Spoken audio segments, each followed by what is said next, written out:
we've added a simple connection to QuickBooks Online and are looking for a couple users to help us with testing of this.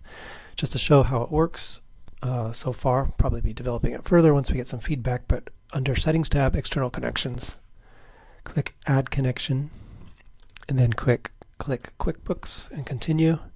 And then this just allows Reservation Key to connect with your QuickBooks account. So here we're already signed into the QuickBooks system in this browser, so all we have to do is verify that this looks okay to allow Reservation Key to access our account. Here we've set up a test account. So scroll to the bottom, click the green button that says Connect. Then that just sets up the authorization and gets us some codes that we need in order to transmit information back and forth. These should refresh automatically, but in case you don't use it for 90 days, then the token would need to be requested manually here. So anyway, once we've set that up, we can save changes.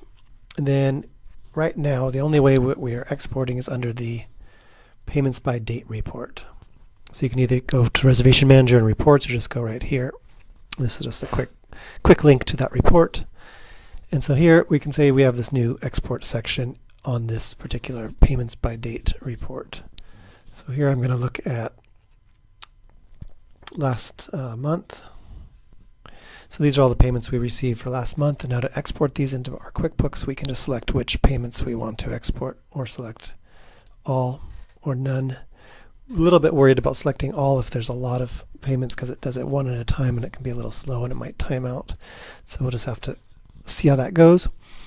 So anyway, we're going to just select none right now and just select a couple manually. I'm going to select these 3 payments here, plus a couple refunds, just to show what happens when we try to do a refund. So once we've selected the payments that we want to send over to QuickBooks, then we just click Export Selected Records. It says 6 records are selected, and then we click to send these to QuickBooks. So right now we are not sending refunds, so we're actually just going to skip those refunds and just let you know that which ones were skipped, and then those other 4, which were just regular payments, were sent. The reason we're not sending refunds right now is because in QuickBooks the refund needs to be linked to an original payment, and that's a little bit trickier to do.